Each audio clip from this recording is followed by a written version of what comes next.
Hello दोस्तों, नमस्कार। स्वागत है आप सभी का अपने यूट्यूब चैनल साहित्य ज्ञान धारा में। आशा करती हूँ आप सभी लोग स्वस्थ होंगे और अपनी पढ़ाई में लगे होंगे। जिन लोगों ने चैनल को सब्सक्राइब कर रखा है उनका बहुत बहुत आभार।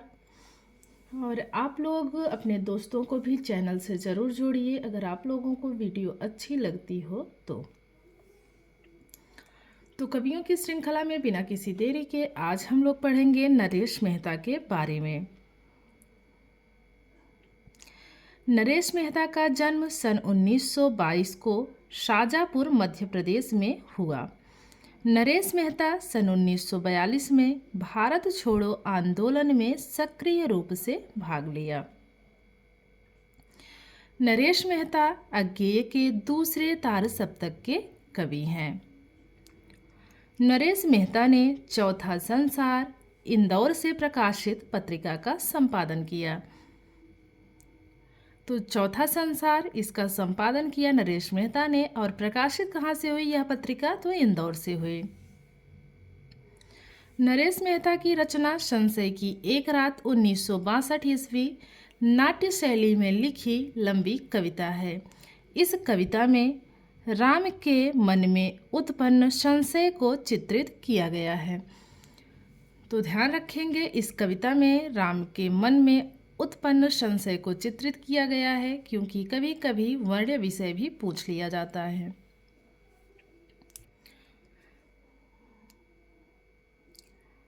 इनके प्रार्थना पुरुष खंड काव्य में गांधी जी का जीवन चरित है। नरेश मेहता को अरण्या काव्य के लिए सन 1988 में साहित्य अकादमी पुरस्कार दिया गया। नरेश मेहता को हिंदी साहित्य में संपूर्ण योगदान के लिए 1992 ईस्वी में ज्ञानपीठ पुरस्कार दिया गया। 88 में क्या दिया गया? इनको साहित्य अकादमी दिया गया और 1992 ईस्वी में ज्ञानपीठ दिया गया। इनकी कविता समय देवता 1951 ईस्वी भी लंबी कविता है।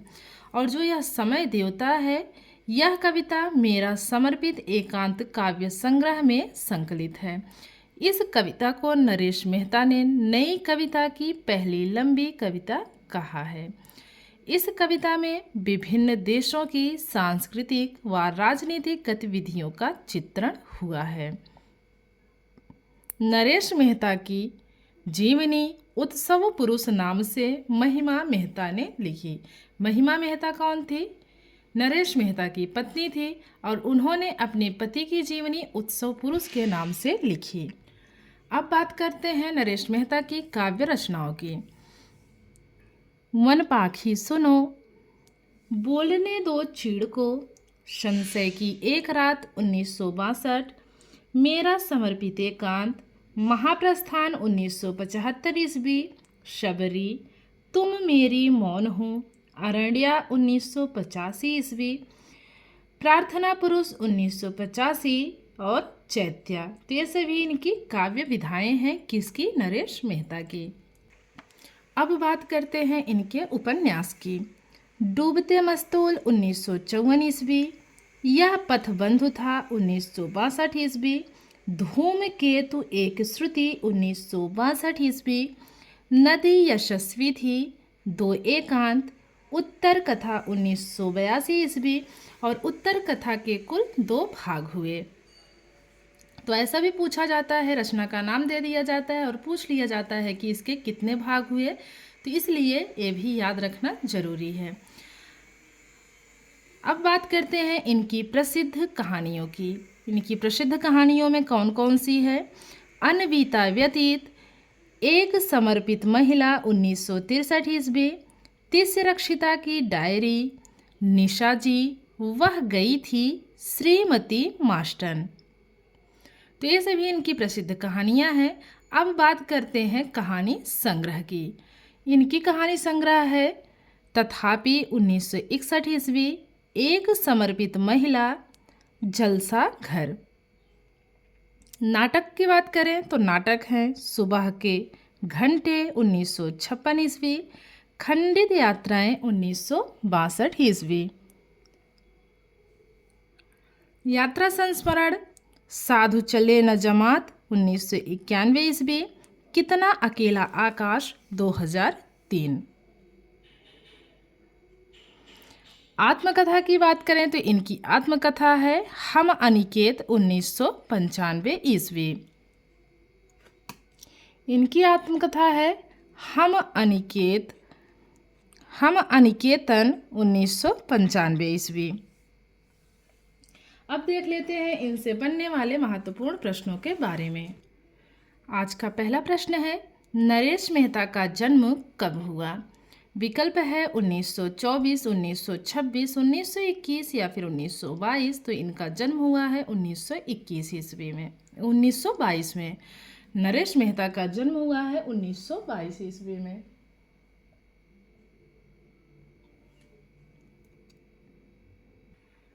अगला प्रश्न है, नरेश मेहता का जन्म कहाँ हुआ?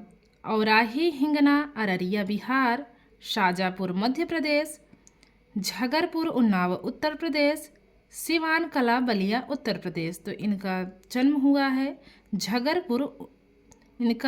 हुआ है शाजापुर मध्य प्रदेश में। नरेश मेहता का जन्म शाजापुर मध्य प्रदेश में हुआ। अगला प्रश्न है, नरेश मेहता अज्ञेय के किस तार सप्तक के कवि हैं? प्रथम, द्वितीय, तृतीय या फिर चतुर्थ तार सप्तक। तो ये दूसरे तार सप्तक के कवि थे, तो दूसरा विकल्प इसमें सही है।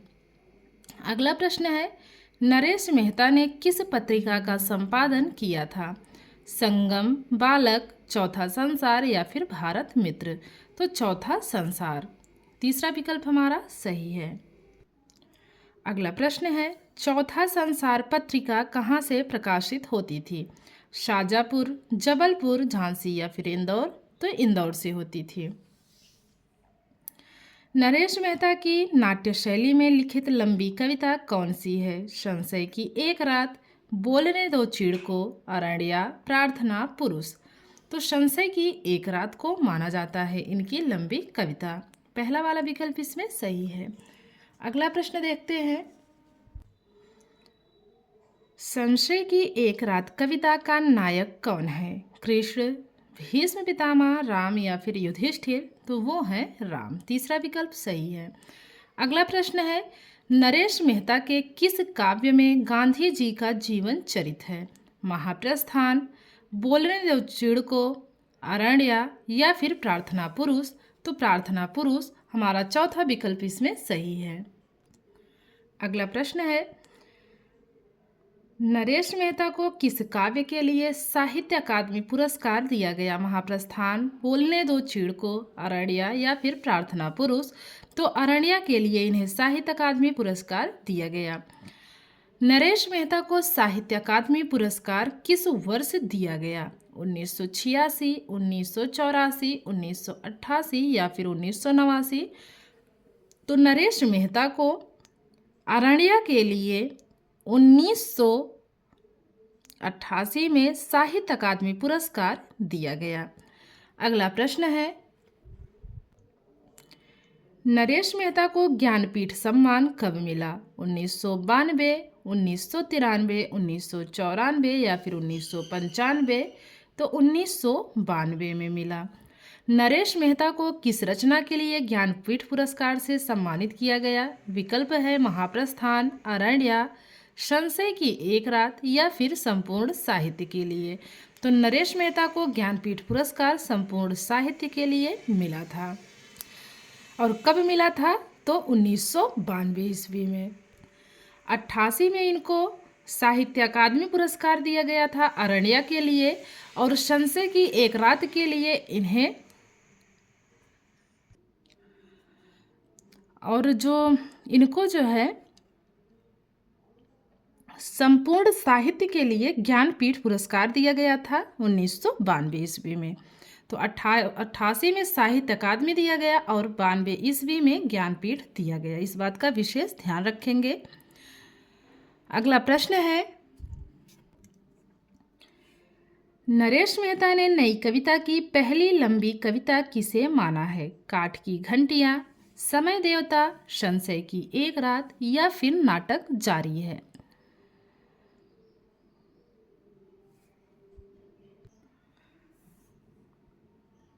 तो समय देवता के लिए। समय देवता को इन्होंने लंबी कविता माना है। अगला प्रश्न है, नरेश मेहता की लंबी कविता समय देवता किस काव्य संग्रह में संकलित है? मेरा समर्पित एकांत, बोलने दो चीड़ को, अरण्या या फिर प्रार्थना पुरुष। तो मेरा समर्पित एकांत पहला वाला विकल्प इसमें एकदम सही है। अगला प्रश्न है, नरेश मेहता की किस कविता में विभिन्न देशों की सांस्कृतिक व राजनैतिक गतिविधियों का चित्रण हुआ है? वन पाखी सुनो, समय देवता में, अरण्या में या फिर चैत्या में। तो दूसरा विकल्प जो है समय देवता, यही हमारा सही विकल्प है। अगला प्रश्न है, नरेश मेहता की जीवनी महिमा मेहता ने किस नाम से लिखी है? एकांत पुरुष, स्मृति पुरुष, उत्सव पुरुष या फिर प्रस्थान पुरुष। तो उत्सव पुरुष के नाम से लिखी है, तीसरा विकल्प इसमें सही है। अगला प्रश्न है, अरण्या काव्य का प्रकाशन वर्ष है 1986, 1985, 1988 या फिर 1989। तो अरण्या काव्य का प्रकाशन वर्ष है 1985 ईस्वी। नरेश मेहता की लंबी कविता समय देवता का रचना काल है। विकल्प है 1954, 1951, 1952 या फिर 1953। तो जो लंबी कविता समय देवता है इसका रचना काल है 1951 ईस्वी। अगला प्रश्न है, प्रार्थना पुरुष काव्य का प्रकाशन वर्ष है 1986, 1985, 1988 या फिर 1989। तो प्रार्थना पुरुष काव्य का प्रकाशन वर्ष है 1985 ईस्वी। इसमें दूसरा विकल्प हमारा एकदम सही है। अगला प्रश्न है, इनमें से कौन सा काव्य नरेश मेहता का नहीं है? अब नहीं बताना है। तुम मेरी मौन हो, शबरी, महाप्रस्थान या फिर मेपल। तो मेपल नरेश मेहता की रचना नहीं है। अगला प्रश्न है, यह पथ बंधु था उपन्यास के रचयिता कौन है? भारत भूषण अग्रवाल, रांगेय राघव, नरेश मेहता या फिर तट की खोज। तो जो सही विकल्प है वो है हमारा इसमें तीसरा वाला, नरेश मेहता। अगला प्रश्न है, इनमें से कौन सा उपन्यास नरेश मेहता का नहीं है? डूबते मस्तूल, चीवर, धूमकेतु एक श्रुति, दो एकांत। तो जो चीवर है यह नरेश मेहता का उपन्यास नहीं है, दूसरा विकल्प इसमें हमारा सही है। अगला प्रश्न है, नरेश मेहता का उपन्यास उत्तर कथा कितने भागों में है? 2 भागों में, 3 भागों में, 4 भागों में या फिर 5 भागों में। तो नरेश मेहता का उपन्यास उत्तर कथा कुल 2 भागों में है, तो पहला वाला विकल्प हमारा सही है। अगला प्रश्न है, इनमें से कौन सा कहानी संग्रह नरेश मेहता का नहीं है? नहीं बताना है। एक समर्पित महिला, समुद्र के फेन, जलसा घर या फिर तथापि। तो समुद्र के फेन यह कहानी संग्रह नरेश मेहता का नहीं है, अन्य तीनों इनकी कहानी संग्रह हैं। अगला है, सुबह के घंटे नाटक के रचयिता कौन है? हरिकृष्ण प्रेमी, भैरव प्रसाद गुप्त, मुद्रा राक्षस या फिर नरेश मेहता। तो सुबह के घंटे नाटक के रचयिता नरेश मेहता है। अगला प्रश्न है, साधु चले न जमात नामक रचना किस विधा की है? यात्रा संस्मरण, संस्मरण, आत्मकथा या फिर नाटक। तो साधु चले न जमात नामक रचना की विधा है यात्रा संस्मरण। अगला प्रश्न है, नरेश मेहता की आत्मकथा है लीक अलीक, हम अनिकेत, टुकड़े टुकड़े दास्तान या फिर समय सहचर है। तो जो नरेश मेहता है इनकी आत्मकथा है हम अनिकेतन, दूसरा विकल्प इसमें हमारा सही है। बढ़ते हैं अगले प्रश्न की तरफ। खंडित यात्राएं नामक रचना किस विधा की है? यात्रा संस्मरण है, संस्मरण है, आत्मकथा है या फिर नाटक है। तो जो खंडित यात्राएं है यह नाटक विधा की रचना मानी जाती है। अगला प्रश्न है, अगला प्रश्न है इसमें, इनमें से कौन सी कहानी नरेश मेहता की नहीं है? गदल, अनबीता व्यतीत, एक समर्पित महिला, वह गई थी। तो जो गदल है यह नरेश मेहता की कहानी नहीं है। अगला प्रश्न है, नरेश मेहता का निधन कब हुआ? 2004, 2005, 2001 या फिर 2000? तो नरेश मेहता का निधन हुआ है 2000 ईस्वी में। तो आशा करती हूँ आज की वीडियो आप लोगों को अच्छी लगेगी। अगर वीडियो अच्छी लगे तो लाइक करें और कमेंट के माध्यम से ज़रूर बताइएगा आप सभी कि वीडियो कैसी लगी। कोशिश यही रहती है कि वीडियो छोटी सी छोटी रहे और तैयारी ज़्यादा से ज़्यादा हो। तो सभी लोग अपनी पढ़ाई में लगे रहिए, क्योंकि इस बार बहुत सारी परीक्षाएं होने वाली हैं। बहुत लंबे समय के बाद, बहुत लंबे इंतज़ार के बाद परीक्षाएं होने वाली हैं, तो हमको अपनी एक सीट इसमें बना लेनी है कैसे भी करके। तो ठीक है, मिलते हैं कवियों की श्रृंखला में एक और कवि के साथ। तब तक के लिए सभी को जय श्री राधे कृष्णा, जय श्री सीताराम, नमस्कार।